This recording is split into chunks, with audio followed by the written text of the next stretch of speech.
आजच्या डॉक्टर सुजय विखे पाटील यांच्या उमेदवारी अर्जाला भरण्यासाठी उपस्थित राज्याचे लोकप्रिय उपमुख्यमंत्री देवेंद्र फडणवीसजी, राधाकृष्ण विखे पाटीलजी, दीपक केसरकरजी, रामभाऊ शिंदे, शिवाजी कर्डिले, प्रवीण दरेकर, मोनिकाताई राजळे, संग्राम जगताप, अभय आगरकर, अण्णासाहेब मस्के, व्यासपीठावरील सर्व सन्मान्य मान्यवर, कारण वेळ कमी आहे आणि भर उन्हात इकडे माणसं आहेत, समोर आहेत, इकडे आहेत, अगदी नजर पोचत नाही तिथपर्यंत आणि कडाक्याचा उन्हाळा असताना आपण या ठिकाणी एवढ्या मोठ्या संख्येने सुजयच्या पाठीशी उभे राहिलात, याचा अर्थ सुजयचा विजय पक्का.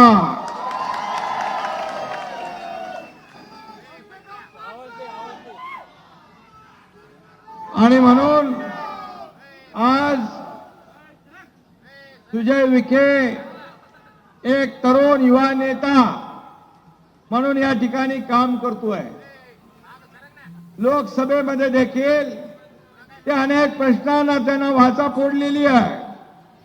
खरं म्हणजे सुजयचे आज पंजोबा विठ्ठलराव विखे पाटील यांनी या देशात सहकाराचं बीज रोवलं आणि स्वर्गीय बाळासाहेब विखे पाटील आणि राधाकृष्ण विखे पाटील साहेबांनी त्याचा वटवृक्ष केला आणि आता ती परंपरा वारसा सुजय पुढे चालवतोय. ये वाला लेते हैं. Inverter AC. आप गैम्बलर हो ना? गैम्बलर? जुआ खेलते हो ना? तुम जुआ खेलते हो? अरे नहीं, ये तो कुछ भी बोले जा रहे हैं. इतनी महंगी और नाजुक एसी खरीद कर स्टेबलाइजर नहीं लोगे तो ये जुआ नहीं हुआ तो क्या हुआ? सिर्फ एक फ्लक्चुएशन आपके इन्वर्टर एसी के पार्ट्स को डैमेज कर सकता है. उसे वी गार्ड से सुरक्षित रखिए. V guard, India's number 1 stabiliser. खऱ्या अर्थाने प्रत्येक घटनेत इथल्या सामाजिक सांस्कृतिक प्रत्येक घडामोडीमध्ये एक आपला तरुण नेता म्हणून सुजय विखे पाटील हे इथल्या लोकांसोबत आपल्या सोबत असतात आणि प्रत्येकाच्या सुखदुःखामध्ये धावून जाण्याचं काम सुजय विखे करतायत.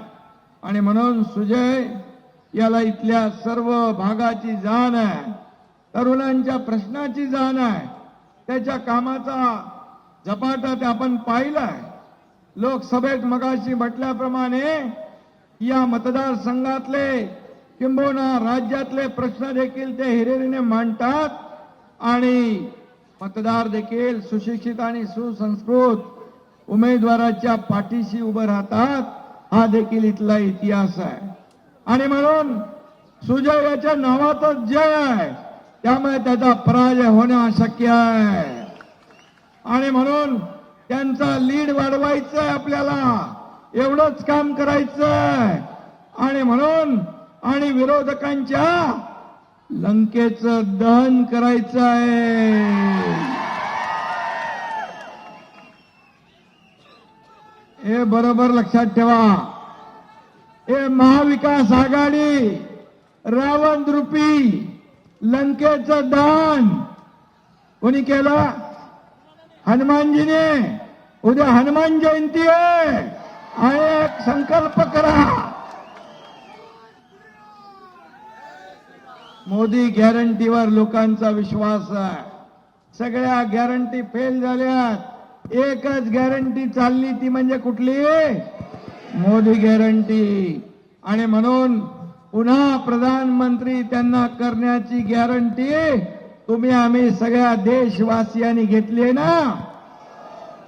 आणि म्हणून हे इंडिया आघाडी वगैरे जे आहे, मगाशी देवेंद्रजींनी सांगितलं कसं ते एक इंजिन, त्या इंजिन मध्ये एकच माणूस बसतो. इथं माणसांना बसायला डबे नाहीत. इकडं आपल्याला मोदी साहेबांच्या इंजिनला डबे आहेत. आणि म्हणून त्या डब्यात सुजयला पाठवायचं आहे, तिकडे दिल्लीला पाठवणार ना. आणि म्हणून मोदींच्या नखाची सर देखील इंडिया आघाडीला येणार नाही. राहुल गांधी अजून त्यांचं लॉन्चिंग झालं नाही. मोदीजींनी तर इस्रोच्या माध्यमातून चंद्रावर चांद्रयानचं यशस्वी लॉन्चिंग केलं. पण राहुल गांधींचं गेल्या 50 वर्षात लॉन्चिंग होऊ शकलं नाही. ते कसा देश पुढे नेणार? आणि म्हणून तुम्ही एकीकडे विचारलं तुम्हाला मोदी पाहिजे का राहुल पाहिजे, तुम्ही काय सांगणार? राहुलला थोडी गरमी झाली, गरम झालं की थंड हवा खायला विदेशात जातो.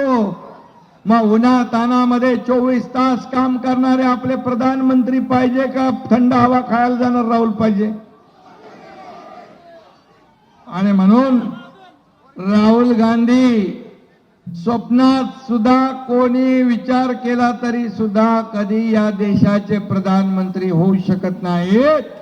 या देशाचा प्रधानमंत्री होण्याचा अधिकार फक्त मोदी साहेबांनाच आहे, कारण त्यांनी आपलं जीवन पूर्ण देशाला समर्पित केलंय, देशाला एका उंचीवर नेऊन ठेवलंय.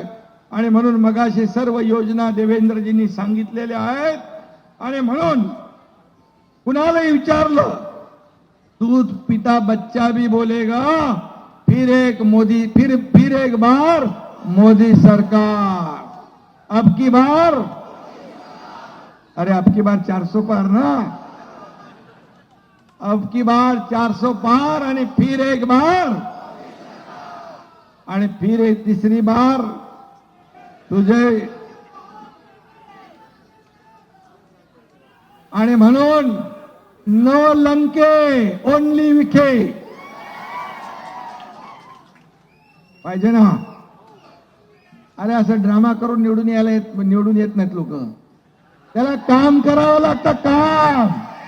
लोकांच्या दुःखात सहभागी व्हायला लागतं. हे विखे पाटील परिवार किती वर्षापासून इथं काम करतात, त्यांची जड एवढी खाली खोलवर गेलेत.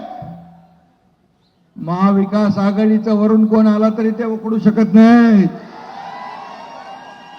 आणि म्हणून मी आपल्याला एवढंच सांगतो, या ठिकाणी ज्या काही पाणी योजना असतील, इतर योजना असतील, विकास प्रकल्प असतील, राधाकृष्ण विखे पाटील, त्यांचे वडील, त्यांचे पंजोबा, आता सुजय विखे या ठिकाणी काम करतात. त्यामुळे मी आपल्याला एवढंच सांगतो, आज येत्या आपलं मतदान किती तारखेला आहे?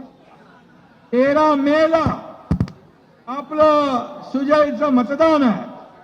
आणि सुजयच्या मतदानामध्ये आपण सगळ्यांनी महायुतीचा उमेदवार म्हणून कमळासमोरचं बटन दाबून सुजय विखेचा मागचा लीड तोडून पुढे जायचं आहे, ही विनंती आपल्याला करायला आलोय. आणि म्हणून येत्या निवडणुकीत आपल्या राधाकृष्ण विखे पाटील असतील, आपले सुजय असेल, अनेक पाणी योजना आणल्या. नगर जिल्ह्यात 6 आणि नाशिक जिल्ह्यात 1 अशा 7 तालुक्यामध्ये 182 गावांना आपण पाणी दिलंय. आता येत्या निवडणुकीत तुम्हाला कुणाला पाणी पाजायचं आहे? विरोधकांना. आणि म्हणून ही जबाबदारी तुमची आहे. आणि म्हणून मोदींच्या शब्दावर विश्वास आहे. मोदी है तो मुमकिन है. आणि म्हणून येत्या निवडणुकीत आपण सुजयला मतदान करणार. सुजयला मत म्हणजे मोदींना मत, कमळाला मत म्हणजे मोदींना मत, आणि महायुतीला मत म्हणजे देशाच्या विकासाला मत. एवढीच आपल्याला विनंती करतो. आणि पुन्हा एकदा सुजयला मी मनापासून शुभेच्छा देतो. आपल्या सगळ्यांच्या वतीने त्याचं मनापासून अभिनंदन करतो. कारण आपण एवढ्या उन्हात आलेला, 13 तारखेपर्यंत जागरूक राहा. अति आत्मविश्वासामध्ये आपल्याला जायचं नाही. एक एक मत महत्वाचं आहे.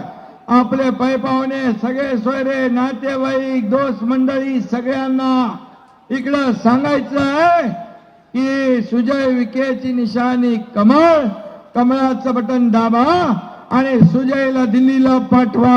धन्यवाद. जय हिंद, जय महाराष्ट्र.